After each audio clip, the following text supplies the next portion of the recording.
எல்லாரும் எப்படி இருக்கிறீங்க? எல்லாரும் நல்லா இருக்கிறீங்களா? இன்னைக்கு பாத்தீங்கன்னா இந்த தீபாவளி ஸ்பெஷல் செய்ய போறேன். அதாவது ஓமப்பொடி நல்ல குயிக்கா, டேஸ்டியா, ஈஸியா, கிறிஸ்பியா எப்படி செய்யறேன்னு சொல்லி நான் இன்னைக்கு உங்களுக்கு காட்ட போறேன்.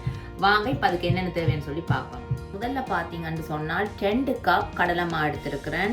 எந்த கப்பால நான் கடலை மாவு அளந்தெடுத்தனோ அதே கப்பால நான் 1/2 கப் அரிசி மாவு எடுத்திருக்கிறேன். 1 மேஜை கரண்டி அளவு வெண்ணெய் அதாவது பட்டர் எடுத்திருக்கிறேன். 1 டீஸ்பூன் மஞ்சள் தூள், 1 டீஸ்பூன் தனி மிளகாய் தூள், அதோட 1 டீஸ்பூன் ஓமம் எடுத்திருக்கிறேன். தேவையான அளவு உப்பு. உப்பு வந்து நீங்க சுவைக்கேற்றவாறு போட்டுக்கொள்ளலாம். சாதாரணமான ரூம் டெம்பரேச்சர்ல நான் தண்ணி எடுத்திருக்கேன். தண்ணி வந்து அளவில் நாங்கள் கொஞ்சம் கொஞ்சமா விட்டு பதத்துக்கு குழைச்செடுக்க போறோம். இப்போ நீங்க கேட்கலாம் இந்த கறிவேப்பிலை எதுக்கண்டு சொல்லி. நீங்க வெயிட் பண்ணுங்க, இந்த கறிவேப்பிலை எதுக்கண்டு சொல்லி நான் கடைசியில காட்டுறேன் உங்களுக்கு. அதாவது நான் ஓமப்பொடி செய்யும் போது நீங்க இந்த கருவேப்பிலை நான் என்ன செய்ய போறேன்னு சொல்லி நீங்க பார்க்கலாம். இப்ப இவ்வளத்தையும் எப்படி குழைச்செடுக்கிறேன்னு சொல்லி பார்ப்போம். இப்ப நான் இந்த ஓமப்பொடி கலவையை கலக்கிறதுக்கு ஒரு அளவான பாத்திரம் எடுத்திருக்கிறேன். அதுக்குள்ள நான் இப்ப எடுத்து வச்சிருக்கிற பொருட்களை போட போறேன். கடலை மாவு, அரிசி மாவு, உப்பு, நான் எடுத்து வச்ச மஞ்சள் தூள், மிளகாத்தூள், ஓமம், எடுத்து வச்சிருக்கிற இந்த வெண்ணெய் அதாவது பட்டர். நீங்க பட்டருக்கு பதிலாக நீங்க எண்ணெயும் விடலாம். எண்ணெயை கொஞ்சம் சாதாரணமா சூடு காட்டிட்டு நீங்க விடலாம். நான் வெண்ணெயை விட்டு தான் குழைக்க போறேன். இப்ப இதை நல்லா நாங்க இந்த வெண்ணெய் இதோட நல்லா கலந்து விடுவோம்.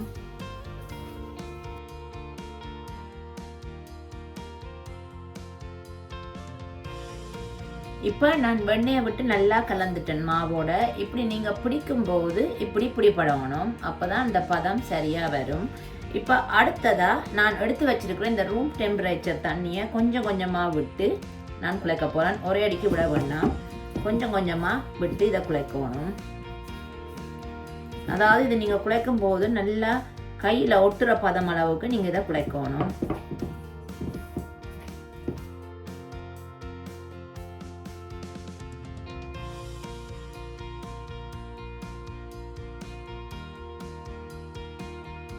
இப்போ பார்த்தீங்கன்னு சொன்னால் இந்த ஓமப்பொடிக்கு ரெடி ஆயிட்டுது பாருங்க. இந்த பதத்துல தான் நீங்க குழைச்செடுக்கணும். அப்பதான் இந்த பதம் சரியா இருக்கும்.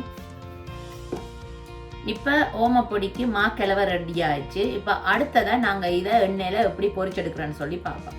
நான் வந்து ஒரு குண்டாலமான பாத்திரத்துல இந்த ஓமப்பொடி நீங்க புளியும் போது முங்குற அளவுக்கு எண்ணெய் விட்டு இப்ப நான் எண்ணெயை நல்லா சூடேற விட்டுருக்கிறேன். இப்போ எண்ணெய் வந்து நல்லா சூடேறினதுக்கு அப்புறம் தான் நாங்கள் இந்த ஓமப்பொடியை புளிஞ்சு இதுக்குள்ள விட போகிறோம். அது வரைக்கும் கொஞ்சம் எண்ணெய் நல்லா சூடேறட்டுக்கும். இப்போ எண்ணெய் நல்லா சூடேறிட்டுது. இப்போ நான் இந்த ஓமப்பொடியை இதுக்குள்ள புளிஞ்சு விட போகிறேன். புளியும் போது நல்லா கவனமாக புளியணும்.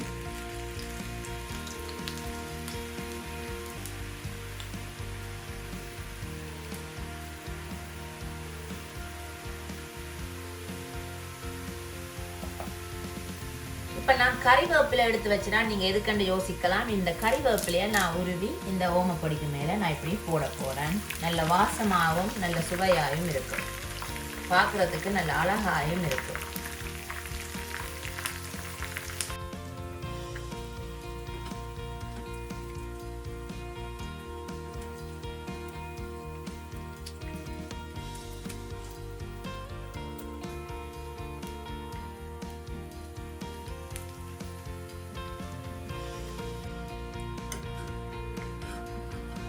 அவ்வளோதான், இந்த ஓமப்பொடி நல்லா முறுமுரண்டு பொரிஞ்சிட்டுது. அதை அப்படியே எடுத்து ஒரு பாத்திரத்தில் போட வேண்டியதுதான்.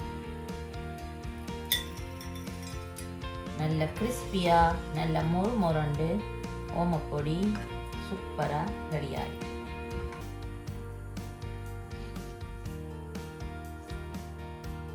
பாருங்க எவ்வளவு சூப்பரா பொரிஞ்சு வந்திருக்கு. அந்த கருவேப்பிலையை அப்படி நீங்க மேல போட்டீங்கன்னு சொன்னா சும்மா சூப்பரா வாசமா இருக்கும். இப்ப அடுத்தது இன்னொரு முறை நான் அப்படி பொரிக்கிறேன்னு சொல்லி உங்களுக்கு காட்டுறேன். எண்ணெய் வந்து நல்ல சூடா இருக்கணும். அப்பதான் இது நாங்க புளியும் போது நல்ல விரைவாக இது பொரிஞ்சு வரும்.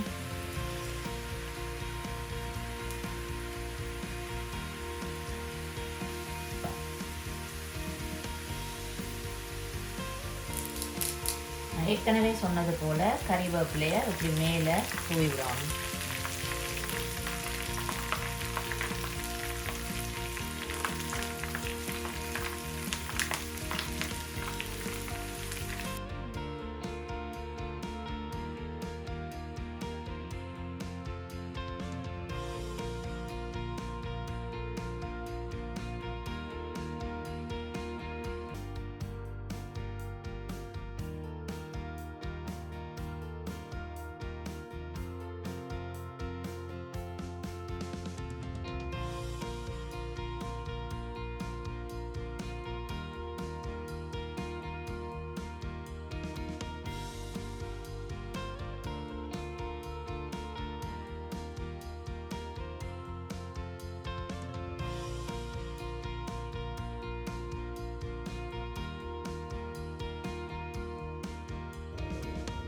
சும்மா சூப்பராக குயிக்காக கிறிஸ்பியாக ஓமப்பொடி ரெடி ஆகிட்டு. ஆனால் இதை பார்த்தா நீங்கள் யோசிக்கலாம் முறுக்கு முறுக்கு மாதிரி முழுசாக இருக்கேன்னு சொல்லி.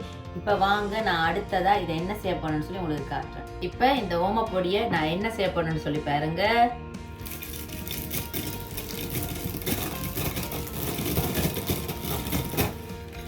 பாருங்க எவ்வளவு முறுமுறுண்டு வந்திருக்குது. இதுதான் சுவையான ஓமப்பொடி. நீங்களும் இதை கட்டாயம் வீட்டில் இந்த தீபாவளிக்கு செய்து பாருங்க. அவ்வளோ ஒரு சூப்பராக இருக்கும். சும்மா சூப்பராக என்னுடைய ஓமப்பொடி ரெடி ஆகிட்டு பாருங்க. நல்ல சத்தமே சும்மா அந்த மாதிரி கிறிஸ்பியாக இருக்கு பாருங்க. எப்படி சத்தம் சும்மா சலசலண்டுக்கு இருக்குதா? இப்போ நான் இதை சாப்பிட்டு பார்க்க போகிறேன். ஏன்னு சொன்னால் உப்பு உரைப்பெல்லாம் எப்படி இருக்குன்னு சொல்லி இப்போ நான் சாப்பிட்டு பார்த்துட்டு சொல்கிறேன்.